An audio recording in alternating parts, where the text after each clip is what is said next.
ஒரு மனுஷனுக்கு வந்து கேன்சரோ எய்ட்ஸ் இருந்தால் கூட அவனால் இயல்பாக வளர்த்த முடியும். ஆனால் வெண்புள்ளி இருந்தால் அவனால் இயல்பாக வளர்த்த முடியாது. ஏன்னா இது தோலில் இருக்கிறதுனால எல்லாருடைய கவனத்தையும் கவர்ற ஒரு விஷயம் இதில் இருக்குது. அதுதான் இன்னைய வரையிலும் வெண்புள்ளியில் இருக்கிற பிரச்சனை.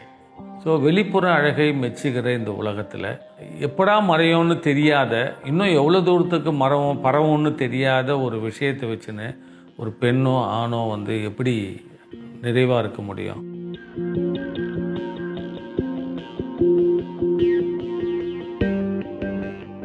சூரியனும் தொட்டுவிடும் தூரம்தான் என கூறும் அளவுக்கு நம் தலைமுறை வளர்ச்சி அடைந்தாலும் இன்னும் நவீன கால தீண்டாமையை அனுபவித்து வருகின்றனர் வெண்புள்ளியால் பாதிக்கப்பட்ட மக்கள். தாழ்வு மனப்பான்மை காரணமாக வீட்டை விட்டே வெளியே வர தயங்கும் வெண்புள்ளியர்கள் மத்தியில் அந்த மக்களுக்காகவே கடந்த 25 ஆண்டு காலமாக போராடி வருகிறார் சமூக ஆர்வலர் உமாபதி. 1996 வெண்புள்ளிகள் விழிப்புணர்வு இயக்கம் ஒரு 7 பேர் வெண்புள்ளி இருக்கிறவங்களால தொடங்கப்பட்டது. முதல் வந்து வெண்புள்ளிகள் நோய் இல்லை, அது இன்னொருத்தருக்கு தொற்றாது, தொடர்றதுனாலையோ கட்டிப்பிடிக்கிறதுனாலையோ பரவாது, பரம்பரையாக வராது. ஆனால் இதுக்கு எதிரான நேரெதிரான கருத்து சமூகத்தில் ஆயிரம் ஆண்டுகளாக வேரூன்றி இருக்குது. இப்போது வெண்புள்ளி இருக்கிறவங்களுக்கு வந்து எவ்வளோ அவங்க படிச்சிருக்கலாம், எவ்வளோ உயர்ந்த பதவியில் கூட இருக்கலாம், நிறைய சம்பாதிக்கலாம். ஆனாலும் அவங்க திருமண வயது அடைஞ்ச பிறகு மேரேஜ் மார்க்கெட்னு சொல்லுவோம் இல்லையா, அவங்கள சீந்து வரே கிடையாது. ஏன் சொந்த உறவுகள் கூட அவங்கள திருமணம் செஞ்சுக்க முன் வராது. வெண்புள்ளி இருக்கிறவங்கள மற்றவங்க தானே கட்டிக்க மாட்டுறாங்க, இவங்களுக்குள்ளே கல்யாணம் பண்ணி வச்சிட்டா என்ன அப்படின்னு ஒரு யோசனை வந்தப்போ வெண்புள்ளிகள் உள்ளவர்களுக்கான சுயவரம்னு நம்ம ஆரம்பித்தோம். முதல் திருச்சியில் நேஷ்னல் காலேஜில் தான் அதை தொடங்கினோம். அவங்க இடம் கொடுத்து உதவுனாங்க. நிறைய ஜோடிகள் 68 ஜோடிக்கு மேலே அங்கேயே இதுவாச்சு. அது எங்களுக்கு பெரிய உற்சாகத்தை கொடுத்தது. இதுவரையிலும் ஒரு 392 திருமணங்கள் வெண்புள்ளிகள் இருக்கிறவங்களுக்குள்ளேயே பண்ணி வச்சோம். இப்படி ஒரு சுயம்பரத்தில் கலந்து கொண்ட நளினி அங்கேயே தனக்கான துணையை தேர்ந்தெடுத்து இன்று மகிழ்ச்சியான தனது 8வது திருமண ஆண்டை பூர்த்தி செய்திருக்கிறார். ஒரு தொழில் முனைவோராகவும் வெற்றி நடை போட்டுக் கொண்டிருக்கிறார். வெளியில நானே ஸ்கூல் டைம்ல எனக்கு வந்துருச்சேன்னு ரொம்ப கவலையா இருக்கும்போது, டென்ஷன் டிப்ரெஷன் அதிகமாக இருக்கும்போது, அந்த சீசன்ல வந்து புள்ளிராஜாக்கு எய்ட்ஸ் வருமா அப்படின்ற ஒரு நோட்டீஸ் எல்லா இடத்துலையும் போட்டு ரொம்ப பாப்புலராக இருந்தது.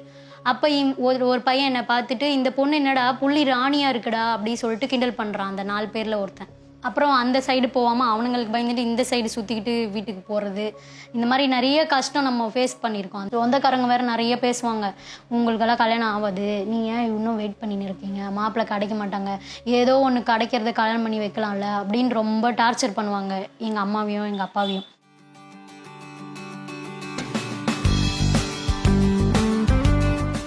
ஃபஸ்ட்டே எங்களுக்கு தெரியும், உமாபதி சார் வந்து திருச்சியில் முதல்ல அங்கே தான் நடந்தது வெண்புள்ளிகள் சுயம்பரம். 2014 வந்தது அந்த சுயம்பரம். அதுக்கு நாங்கள் பாண்டிச்சேரிக்கு போனோம். போயிட்டு அங்கே நிறையா இதே மாதிரி வெண்புள்ளிகள் இருக்க பெண்களும் வந்திருந்தாங்க, பசங்களும் வந்திருந்தாங்க. அதில் யாராவது செட் ஆகும் அப்படின்னு பார்த்தோம். அங்கே தான் எங்கள் ஹஸ்பண்ட் வந்திருந்தார். நான் வந்து பார்த்தப்போ இவருக்கு வெண்புள்ளி இல்லை அப்படின்றதுனால நான் வேணாம் அப்படின்ட்டு அவரை போவே இல்லை. சரி, யாராவது இருக்கவங்களா இருந்தால் நம்ம பண்ணிக்கலாம்னு சொல்லிட்டு வந்தாச்சு. அவங்க சிஸ்டர் நம்பர் நோட் பண்ணி கால் பண்ணி அதுக்கப்புறம் 1 இயர் பேசி அப்புறமா கல்யாணம் பண்ணிட்டோம். தன்னுடைய 27வது வயதில்தான் வெண்புள்ளியால் உமாபதி பாதிக்கப்பட்டுள்ளார். அதனைத் தொடர்ந்து அவர் அடைந்த அவமானங்கள், புறக்கணிப்புகள் வெண்புள்ளிகள் குறித்த அவரின் தேடுதலை தீவிரப்படுத்தியுள்ளன. ஒரு நண்பருடைய அக்கா திருமணத்துக்கு போயிருந்தோம் ஒரு வில்லேஜுக்கு. அப்போது அந்த நண்பருடைய அம்மா வந்து என்னை மட்டும் உள்ளே விட மாட்டேன் அப்படின்னு சொல்லி தடுத்தாங்க. என்னென்னா எனக்கு அங்கங்கே வெள்ளையாக இருந்ததுனால, இப்போ முழுசும் மாறி இருக்கு வேறு, அப்போ அங்கங்கே இருந்ததுனால அவங்க இது வெண்குஷ்டம், வீட்டுக்குள்ளே அனுமதிக்க மாட்டேன்னு பண்ணதில் எல்லாருக்குமே பெரிய சங்கடமாயிடுச்சு. அந்த கல்யாணம் வந்து நண்பர் அழைச்சி அவருடைய மனசு வேதனைப்பட்டதும் கூட வந்தவங்க வேதனைப்பட்டது, இது எல்லாமே சேர்ந்து என்ன பண்ணுச்சுன்னா, இது வந்து இவங்களுக்கு கிராமங்களில் இன்னும் மோசமான ஒரு கருத்து வெண்புள்ளிகள் பற்றி ஆழமாக இருக்குது, இதுக்கு எதாவது பண்ணணுன்ற ஒரு எண்ணமே அங்கேருந்து தான் வந்துச்சு.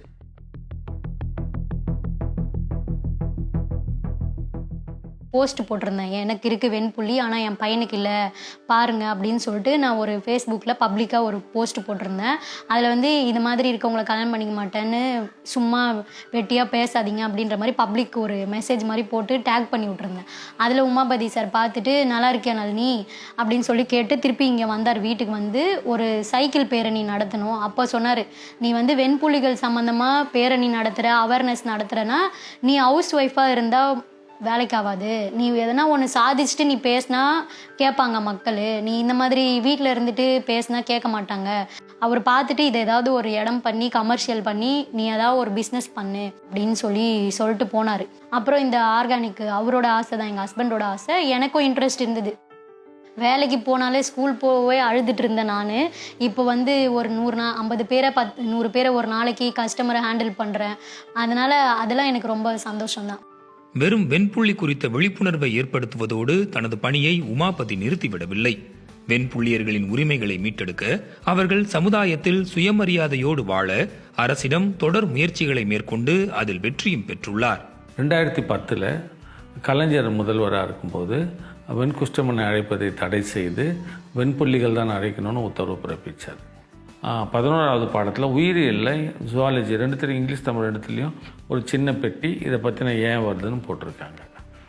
இப்போ நாங்கள் 2023 ஜூன் 25க்குள்ளே தமிழ்நாட்டில் இருக்கிற ஒவ்வொரு வீட்டுக்கும் வெண்புள்ளி பற்றின தகவலை கொண்டு போகிறதுக்காக மக்கள் மாணவர் சந்திப்பு பயணத்தை தொடங்கி இருக்கிறோம்.